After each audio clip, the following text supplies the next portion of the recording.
السلام علیکم ناظرین، جیسے کہ آپ لوگ دیکھ رہے ہیں سرچ کی آواز، میں نے آج تک بہت سے کرائم شو کیے، بہت سے سیاسی جماعتوں سے تعلق رکھنے والوں کا انٹرویو کیا، بہت سی اہم خبریں آپ لوگوں تک پہنچائی، چاہے دنیا کی اتنی تر حقیقت آپ تک پہنچائی، تو آج میں چاہتی تھی کہ آپ کو ہمارے ملک کے ان چھپے ہوئے ہیرو سے ملواؤں جو پردے کے پیچھے ان سب تکلیفوں کا ہمت سے مقابلہ کر رہے ہوتے ہیں۔ ٹاپک میرا وہی ہے، جرم، حادثات، قتل، مقتول، مگر اس بار آپ کے سامنے کسی مجرم کو نہیں بلکہ ان مجرموں اور قاتلوں سے ہوئے معصوم لوگوں کے قتل، ان معصوم لوگوں کے بے جان وجود یا زخمی وجود۔ جب ہاسپٹل پہنچے تو ہماری ہیروز کس طرح انہیں ہینڈل کرتے ہیں۔ آج میں کسی پولیس کو لے کر ریڈ نہیں ماری، لیکن قانون کا اسے کس حد تک تعلق ہے یہ آپ کو ضرور بتاؤں گی۔ آج جناح ہاسپٹل کراچی سے ڈاکٹر سمینہ ہمارے ساتھ ہے۔ ہونٹوں کے قریب لگے چھوٹے سے مائک کو 2 انگلیوں سے سیٹ کیے، سنجیدہ لہجے میں کہتے آخر میں مسکرا کر ٹیبل پر پڑا، مائک اٹھا کر ڈاکٹر سمینہ کی جانب کیا۔ یہ منظر کراچی کے گورنمنٹ ہاسپٹل جناح کا تھا، جہاں ڈاکٹر سمینہ کے آفس میں کیمراز کو سیٹ کیا گیا تھا۔ دروازے کے دائیں جانب ٹیبل پڑا ہوا تھا، ٹیبل کے دائیں جانب ایک رولنگ چیئر جس پر ڈاکٹر سمینہ، جبکہ ڈاکٹر سمینہ کے سامنے عقیدت شاہ گری شرٹ کے ساتھ بلیک پینٹ شرٹ پہنے، بالوں کی ٹیل پونی کیے، چہرے پر سنجیدہ تاثر سجائے بیٹھی تھی، جبکہ ٹیبل کے بائیں جانب شو کو ریکارڈ کرتے کیمرہ مین کا سارا سیٹ اپ تھا۔ کیمرہ مین کے اشارہ کرنے پر اسپاٹ میں لائٹ کو ٹیبل کے درمیان عقیدت اور ڈاکٹر سمینہ پر سیٹ کیا۔ ہم نے کب یہ سروس جوائن کی اور کتنا عرصہ ہو گیا آپ کو اس شعبے میں کام کرتے؟ عقیدت کے سر پر ڈاکٹر سمینہ گہری سانس بڑھی، جسے دیکھ ایسا محسوس ہوا کہ اس پاپس شعبے سے جڑی بہت سی دردناک یادیں تازہ ہوئی ہوں۔ میں ایک پولیس سرجن ہوں جن میں 1996 میں MBBS کیا، 1999 میں کمیشن کے بعد گورنمنٹ سروس جوائن کی۔ آپ کو اس فیلڈ میں بہت سی چیزوں کا سامنا کرنا پڑتا ہے اور اس میں کوئی شک نہیں کہ بہت سے واقعات دل دہلا دینے والے بھی ہوتے ہیں۔ کبھی ایسا ہوا کہ اتنا عرصہ ہونے کے باوجود ابھی تک آپ کسی چیز سے گھبراتی ہوں؟ کبھی ایسا ہوا کہ اتنا عرصہ ہونے کے باوجود ابھی تک آپ کسی چیز سے گھبراتی ہیں؟ ڈاکٹر سمینہ کے جواب دینے پر عقیدت نے اگلا سوال داغا تو ان کے ہونٹوں پر تلخ مسکراہٹ رنگ گئی۔ ایک چیز جس سے میں ابھی تک گھبراتی ہوں وہ یہ ہے کہ بچوں کی ڈیڈ باڈی سے اور پریگننٹ عورتوں کی ڈیڈ باڈی سے۔ اس گھبرانے کے پیچھے کوئی تلہیات، کوئی ایسا واقعہ جس کی وجہ سے یہ ڈر ابھی تک بیٹھا ہوا ہے؟ کیونکہ موت چاہے انسان کو نیچرل طریقے سے یا قتل سے انسان ڈرتا ہے۔ کسی کو اپنی آنکھوں کے سامنے مرتا ہوا دیکھنا آسان نہیں ہوتا، اور پھر یہ دن رات ہوتے دیکھنا کس قدر اذیت ناک اور کٹھن وقت ہوتا ہے، اور پھر اس لاش کو چیر پھاڑ کر پوسٹ مارٹم کرنا، رپورٹ تیار کرنا۔ عقیدت کے اگلے پوچھے گئے سوال پر ڈاکٹر سمینہ ہاتھ میں تھامے بال پوائنٹ کو ٹیبل پر رکھا۔ میں نے مارچ 1999 کو جوائن کیا تھا، میرا پہلا سال تھا وہ۔ میرے پاس ایک پریگننٹ عورت کی ڈیڈ باڈی آئی تھی، اس کے پیٹ میں چاقو سے وار کیا گیا تھا، and she was 9 months pregnant, اور وار اس قدر گہرے تھے کہ اس کا پیٹ پھٹ چکا تھا اور بچے کی ٹانگیں باہر نکلی ہوئی تھی۔ وہ دیکھ تو بس، مطلب جس ٹیبل پر اسے لٹایا گیا تھا اسے میں نے چکراتے سر کے ساتھ تھاما تھا، and she was too young, first time pregnancy تھی اس کی، اور گھر والوں نے میرے پاس الفاظ ہیں کہ اس دن کی اذیت اور تکلیف کو بیان کرتے ہوئے I just can't. Doctor Samina نے جرجری لیتے کربناک لہجے میں کہا تو ان کی بات پر عقیدت کا دل بھی ڈوب سا گیا۔ اس مظلوم ماں کی اذیت اپنی روح تک محسوس ہوئی۔ آپ کو پہلی پوسٹنگ کب آئی؟ اس کے بعد کا سفر اپنے خشک پڑتے حلقے اتار کر کے پھر سے وہی سنجیدگی کا لبادہ اور سوال کیا۔ میری جو پہلی پوسٹنگ آئی وہ as a woman medical officer کی۔ میڈیکل لیگل کیسز کون سے کیس ہوتے ہیں اور ان میں آپ کو کس طرح کے کیسز سے ڈیل کرنا ہوتا ہے؟ میڈیکل لیگل کیسز ایسے کیسز ہوتے ہیں جن میں پولیس انوالو ہوتی ہے، اور اس میں ہم 14 سے 15 قسم کے کیسز کو ڈیل کر رہے ہوتے ہیں۔ ان میں جو سب سے کم سڑک لڑائی جھگڑے کا ہوتا ہے، اور سب سے آخر میں شدت والا ڈیڈ باڈی ہو جائے گی، بیچ میں ریپ اور سوڈمی بھی آتی ہے۔ پوسٹ مارٹم کا جو مرحلہ ہوتا ہے وہ صرف ڈاکٹر کے لیے ہی نہیں، میرے خیال سے اس ڈیڈ باڈی، اس بے جان وجود کے لیے بھی اتنی ہی تکلیف کا باعث ہوتا ہے، کیونکہ ہم دیتے ہیں کہ مختلف کیسز میں مختلف طریقوں سے پوسٹ مارٹم کیا جاتا ہے، اس کے کتنے مرحلے ہوتے ہیں اور آپ لوگوں کی کیا کوشش ہوتی ہے اس دوران کہ ایک انسان کی لاش کو، ایک انسان کو حصہ تک مرنے کے بعد اس عزیز سے بچایا جائے، اس کے وجود کی بے حرمتی نہ ہو۔ سبز نگینوں سی خوبصورت موٹی موٹی آنکھوں میں سنجیدگی لیے اگلا سوال داغا تو ڈاکٹر سمینا نے پانی کا گلاس ہونٹوں کو لگا کر ایک ایک گھونٹ میں حال لکھ کرتے ٹیبل پر رکھا۔ پوسٹ مارٹم کے 3 سے 4 حصے ہیں، بیرونی معائنے میں کپڑے بھی آ جاتے ہیں، حالت اور انجریز وغیرہ آ جاتی ہیں۔ سچویشن کو دیکھا ہم ایکس رے بھی کروا سکتے ہیں، اس کے بعد ہم کرتے ہیں اندرونی معائنہ۔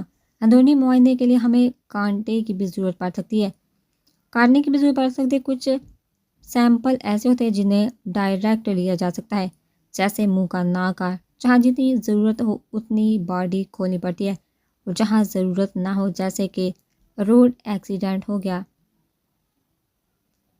پتہ کہ ایکسیڈنٹ کہاں ہوا، انہیں لانے والے کون ہے، تب باڈی کھولنے کی کوئی ضرورت نہیں ہوتی۔ اگر دوسری صورت میں لاش گھر سے برآمد ہو یا کسی اور جگہ سے جہاں سے لاش کو پولیس یا لوگ لائے ہوں، تب ہمیں اس کی ضرورت پڑتی ہے۔ مطلب کس حد تک ضرورت پڑ سکتی ہے، باڈی کا کتنا حصہ کھولنا پڑتا ہے۔ اس سچویشن میں ہمیں زیادہ تر ریپ کیسز ہوں یا جسم پر تشدد ہو تو ہمیں اس کے لیے پوری باڈی کو بھی کھولنا پڑتا ہے۔ عقیدت کے سوال پر گہری سانس بھرتے جواب دیا تو عقیدت نے سمجھنے کے انداز میں سر ہلایا۔ باڈی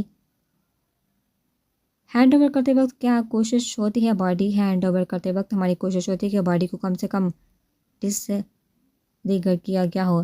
اگر تھوڑی کے نیچے سے پیٹ تک کٹ لگایا، ہماری کوشش ہوتی ہے کہ وہ اچھے سے سٹچ ہو۔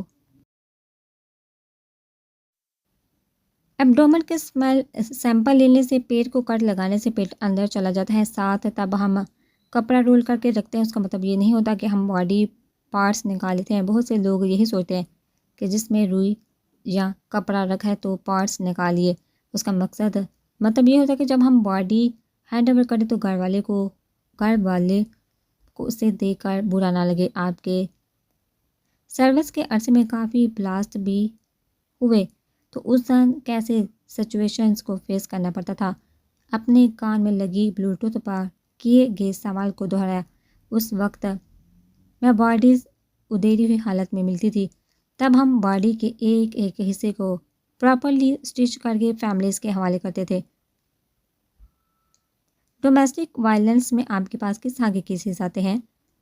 اس میں ہمارے پاس زیادہ تر خواتین ہوتی ہیں، جن میں چھوٹی عمر کی بچیاں بھی شامل ہوتی ہیں، کافی ایجڈ بھی آتی ہیں۔ لوگ جب ظلم کرنے پر آتے ہیں تو جنون کو بھی پیچھے چھوڑ دیتے ہیں۔ انسانیت و اس طرح کی حیوانیت ایک انسان میں دیکھ کہیں منہ چھپا کر چھپ جاتی ہے۔ تشدد کئی طرح سے ہوتا ہے، فزیکل بھی اور مینٹلی بھی۔ آپ کے پاس جو عورتیں یا بچیاں آتی ہیں وہ کس طرح کے تشدد کا شکار ہوئی ہوتی ہیں؟ تشدد میں سب سے چھوٹا نیل، دین کٹس، اس کے بعد فریکچر، بال نوچنا، تھپڑ، گوسے۔ وہ تو ڈومیسٹک وائلنس میں مری ہوئی عورتوں کو بھی دیتے ہیں۔ آج سے تقریباً 4 سال پرانی بات ہے کہ میرے پاس ایک لیڈی آئی تھی۔ اس کا شوہر تشدد کرتا تھا۔ فرسٹ ویک جب وہ میرے پاس آئی تو اس کے جسم پر نیلو کے نشان تھے۔ اسے سے اگلے ہفتے وہ دوسری ڈاکٹر پر آئی ایک میجر انجری کے ساتھ، مطلب fracture, and then third week میں اس کی ڈیڈ باڈی دیکھی۔ کوئی ایسا کیس جسے آپ ابھی تک نہ بھولی ہوں؟ ایک کیس ایسا تھا جسے میں آج تک نہیں بھول سکی۔ کچا منڈی دیکھتی ہوں تو مجھے یاد آ جاتا ہے اس بچی کی یاد۔ مجھے ایسا لگتا ہے کہ وہ مجھے ہونٹ کرنے واپس آتی ہے۔ ایک بچی 17 سے 15 سال کی، اس کا ریپ ہوا تو اس کے دونوں ہاتھوں کی نسوں کو کاٹا گیا تھا، گلا بھی بہت بری طرح سے کٹا ہوا تھا۔ ہم نے اسے ایگزائم کیا تھا اور وہ بچی زندہ تھی۔ اس قدر بربریت کا نشانہ بننے کے باوجود بھی وہ زندہ تھی۔ اس بچی کو کچا کنڈی پر پھینکا گیا تھا۔ جن لوگوں نے یہ ظلم کیا تھا ان کی ہمارے کیس میں ہم A to Z تک کام کرنا ہوتا ہے، نہ کہ کٹ لگا دیا اور بس۔ اور پھر جو ہم رپورٹ تیار کرتے ہیں، اپنے لکھے ہوئے کیس کو کورٹ میں پیش کرتے ہیں۔ Medical legal officer, investigation officer, ہم اکیلے یہ سب نہیں کر سکتے جب تک یہ 3 چیزیں نہیں ملیں گی، انصاف کی فراہمی نہیں ہوگی۔ ان تینوں کا ہونا بہت ضروری۔ بہت بہت شکریہ آپ کا ڈاکٹر صاحبہ کہ آپ نے ہمیں یہ معلومات دی۔ تو ناظرین، یہ تھے وہ ہمارے ہیروز جو پردے کے پیچھے اپنی خدمات سر انجام دے رہے ہوتے ہیں۔ میری طرح بہت سے لوگ یہ کہتے تھے کہ روڈ ایکسیڈنٹ یا کسی بھی حادثے کے بعد جب کوئی ڈیڈ باڈی ہاسپٹل سے آتی ہے تو ڈاکٹر انسان کے آرگنز نکال کر روئی یا کپڑا بھر دیتے ہیں۔ تو مجھے امید ہے کہ آپ لوگوں کو اس کے پیچھے کا مقصد پتہ چل گیا ہوگا کہ جیسے کہ ڈاکٹر سمینا نے کہا کہ میڈیکل، لیگل افیسرز، انویسٹیگیٹر یا جج، ان تینوں کے بغیر انصاف ممکن ہے۔ اگر یہ لوگ ایمانداری سے کام کریں تو 90% تک چانسز ہے کہ انصاف کی فراہمی ہو جائے، کیونکہ بہت دفعہ ایسا ہوتا ہے کہ ایک بندہ ٹھیک رپورٹ بنا کر دیتا ہے تو دوسرا بندہ اپنی پاور کا استعمال کر کے، رشوت لے کر یا کسی بھی طرح سے اس میں ہیر پھیر کر کے یا اسے غلط ثابت کر کے مجرموں کو بچا لیتا ہے۔ اس شو کا مقصد یہی تھا کہ آپ لوگوں تک معلومات پہنچے کہ ڈاکٹر صرف بیمار لوگوں کا علاج نہیں کرتے، وہ بھی سرحد پر کھڑے فوجیوں کی طرح ہاسپٹلز میں ایک جنگ ہی لڑ رہے ہوتے ہیں۔ شعبہ کوئی بھی ہو، ہر فرد اگر اپنا فرض ایمانداری سے نبھاتا ہے اپنی زمین کے ساتھ، ایک جنگ ہی ہوتی ہے اور اس جنگ میں بہت کم لوگ ہی کامیاب ہو پاتے ہیں۔ بڑی آئی سچ بولنے والی آج تک باپ کو تو قاتل مان نہ سکی۔ مقدس بیگم نے نیوز چینل پر چلتے عقیدت کے شو کو دیکھ کر بلند آواز میں کہا تو لاؤنج میں گزرتے زرگام خان نے موبائل سے نظریں اٹھا کر سامنے اسکرین پر عقیدت شاہ کے بااعتماد چہرے کو دیکھا۔ قاتل نہ سے اپنے باپ کو شہید تو مانتی ہے جو کہ وہ ہے، وہ اس کا باپ ہے، ماں جن سے محبت کی جاتی ہے ان کی صرف اچھائیاں نظر آتی ہیں، ہم صرف ان اچھائیوں کو دیکھتے اور مانتے ہیں۔ اسے بھی اپنے باپ سے محبت ہی اور ہے، اگر وہ نہیں مانتی تو آپ کو اس سے کوئی مسئلہ نہیں ہونا چاہیے۔ اسے اس کے ہاتھ پر چھوڑ دے۔ زرگام خان کے سرد لہجے پر مقدس بیگم نے ریموٹ پر ٹہلنے کے انداز میں ٹیبل پر رکھا اور ایک ہی جھٹکے میں اپنی جگہ سے اٹھی۔ تم اس بد کردار آوارہ لڑکی کے لیے اپنی ماں سے بحث کرو گے؟ یہ تک بھول گئے کہ یہ تمہارے باپ کے قاتل کی بیٹی ہے۔ تمہیں بھی زرگام خان باقی مردوں کی طرح اس لڑکی کا حسن متاثر کر گئے کہ تم اب اس کے لیے ہمارے سامنے زبان درازی کرو کہ مقدس بیگم کے چلا کر کہنے پر زرگام خان نے سختی سے اپنی مٹھیاں بھیجی۔ نیلی آنکھیں پل میں سرخ انگارہ ہوئی مضبوط قدم لیتے مقدس بیگم کے سامنے آ کر کھڑا ہوا۔ وہ اپنے باپ کو کیا مانتی ہے یا اس کے باپ نے کیا کیا میرے لیے معنی نہیں رکھتا۔ وہ میرے نکاح میں ہے، بہت جلد میری بیوی بن کر اس گھر میں آنے والی ہے۔ اس کی پہچان زرگام خان سے ہوگی، نہ کہ اس کے باپ سے۔ وہ میری بیوی، میری عزت ہے، اگر آئندہ آپ نے اس کے لیے اس طرح کا لفظ استعمال کیا تو میں کسی کا بھی لحاظ نہیں کروں گا۔ اس کے باپ کا معاملہ اس کے مرنے کے ساتھ ختم ہو گیا تھا۔ عقیدت شاہ کو کوئی سرحاب کے پار نہیں لگے یا حسن کی ندیاں نہیں بہہ رہی، تو اسے دیکھا میں سب کچھ بھول گیا۔ اس کی جانب میں جس وجہ متوجہ ہوا وہ ہمارا نکاح ہے، ہمارا مضبوط اور پاک رشتہ۔ یہی رشتہ مجھے اس کے علاوہ کسی اور کو دیکھنے نہیں دیتا۔ میری نظروں میں دنیا کی حسین ترین عورت میری بیوی ہے، عقیدت شاہ نہیں۔ زرگام خان کی بیوی آج میں پھر سے ماں ہونے کی وجہ سے آپ کے الفاظوں کو نظر انداز کر گیا ہوں، مگر آئندہ آپ کے لیے یہی بہتر ہوگا کہ ماں جی کہ آپ احتیاط کریں۔ سر دوست پاٹ لہجے میں کہتے ہیں کہ نظر اسکرین پر ڈال کر وہاں سے نکلتا چلا گیا۔ کیسے ہوا یہ ایکسیڈنٹ آپ نے ہمیں بتایا کیوں نہیں؟ ارمغان خان کا بس نہیں چل رہا تھا کہ ایک دفعہ وہ شخص تھا جس نے اس کے بھائی کا یہ حال کیا تھا تو اس کے ٹکڑے ٹکڑے کر ڈالے۔ زرگام اور ارمغان کو کل ہی خبر ملی تھی کہ آئس خان پاکستان آ گیا ہے اور اس کا واپسی پر ایکسیڈنٹ ہوا ہے۔ خبر کو سنتے ہی وہ دونوں اسلام آباد پہنچ گئے تھے اور اس وقت وہ دونوں آئس خان کے گھر میں کمرے میں بیٹھے ہوئے تھے۔ کمرے کی دیواروں پر آف وائٹ پینٹ ہوا تھا، وائٹ ہی کنگ سائز بیڈ پر لائٹ ٹی پنک اور آف وائٹ کلر کی بیڈ شیٹ بچھی ہوئی تھی۔ بیڈ کے سامنے ڈریسنگ ٹیبل، جبکہ بیڈ کی بائیں جانب صوفے پر زرگام خان بیٹھا سامنے ٹیبل پر لائٹر رکھ اپنی انگلیوں سے گھما رہا تھا۔ صوفے کے پیچھے چند قدم کے فاصلے پر ٹائلس کا گلاس ڈور تھا۔ اتنی بڑی بات نہیں تھی، میں نے تو گارڈ کو منع بھی کیا تھا، مگر میری کوئی سنے تو تب نہ۔ آئس خان کے جنجلا کا کہنا زرگام خان نے اپنی ہوں جھلکاتی آنکھیں نیلی آنکھوں سے گھور کر اسے دیکھا جس کے ماتھے پر بینڈیج کی گئی تھی، چہرے اور گردن کی ہراشوں پر ٹیوب لگائی ہوئی تھی، بائیں بازو کو کوہنیوں سے لے کر ہاتھ تک پٹی سے لپیٹا ہوا تھا۔ تمہارے لیے یہ معمولی بات ہے، اگر تمہیں کچھ ہو جاتا تمہیں اندازہ بھی ہے کہ ہمیں کتنی تکلیف ہوتی۔ داجی کا کیا حال ہوتا؟ زرگام خان کے دبے دبے لہجے میں غرق کا کہنے پر ارمغان خان نے گہری سانس بھر کر سر آئسان کے کندھے پر ٹکا دیا۔ کچھ نہیں ہونا تھا، مجھے ایک معمولی سا ایکسیڈنٹ تھا۔ آپ اس وجہ سے کسی پر شک کرنے مت بیٹھیے گا۔ آپ کی گارڈز پہلے پتہ لگوا چکے ہیں کہ کس کی گاڑی تھی، وہ روڈ ایکسیڈنٹ ہو جاتے ہیں۔ اب چوری اس بات کو آرام کا لے رات سے آئے ہوئے ہیں۔ چھوٹا ہان بھی تھک گیا ہے بیچارہ، نہ اسے کچھ کھانے دے رہے ہیں اور نہ خود کچھ کھایا ابھی تک۔ اگر حویلی آ کر یہی کام میں کرتا تو تب میرے لیے سردار صاحب کا لیکچر تیار ہونا تھا۔ آئس خان کی مسکرا کر کہنے والا زرگام خان کے نظر آئس خان کے کندھے سے سٹکا کر آنکھیں مودے ارمغان خان پر گئی، جسے دیکھ زرگام خان اپنی جگہ سے اٹھا۔ ارمغان خان کی جانب بڑا تکیہ سیٹ کر کے ارمغان خان کو کندھوں سے تھام کر دوسرے تکیے پر سر رکھ کر لٹایا، کمفرٹر کھول کر اچھی طرح سے ارمغان خان پر پھیلایا۔ 15 دن رہ گئے ہیں شادی میں، اپنی ماں سے بات کر لی تم نے؟ مجھے نہیں لگتا کہ ابھی تک انہیں اس بارے میں کچھ پتہ چلا ہے، ورنہ وہ تو قیامت لے آئے۔ آئس خان کے کبرڈ سے آئس کے ہینگ کیے ہوئے کپڑے سے اپنے لیے ڈریس نکالتے ہوئے کہا تو آئس خان نے اپنی چاکلیٹ براؤن آنکھوں کو زرگام خان کے پشت سے ہٹا کر سامنے ڈریسنگ مرر میں نظر آتے اپنے عکس پر ٹکا دیا۔ نہیں، میں نے نہیں بتایا، اور میں نے ہی اس بات کو یہاں تک آنے سے روکا ہوا ہے۔ اگر یہ بات ماں کو پتہ چل گئی تو وہ کس حد تک جائیں گی اور شادی کو رکوانے کے لیے شاید خود کو نقصان پہنچانے کی کوشش بھی کر لیں۔ پہلے وہ لوگ آلریڈی اس کے خلاف ایک اور کا مزید اضافہ ہو جائے گا، شادی ہو جائے پھر ایک ساتھ دیکھ لیں گے۔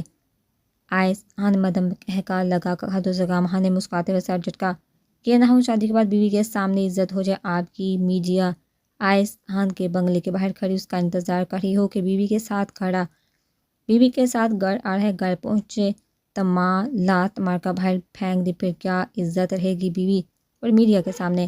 سوئے ہوئے ارمغان خان نے نیند سے سرخی مل ہوتی آنکھوں کو وا کر کے کہکا لگا کر کہا تو آئس خان نے دانت پیس کا اس بلا کو دیکھا، تم سوئے نہیں تھے؟ آئس خان نے دبے دبے لہجے میں چلا کر کہا تو زرگام خان نفی میں سہلاتا واش روم میں گھس گیا۔ سویا ہوا تھا، میں نے فرشتوں سے کہا تھا کہ اگر آپ لوگوں کو پرسنل بات کریں تو مجھے سگنل دے دیں۔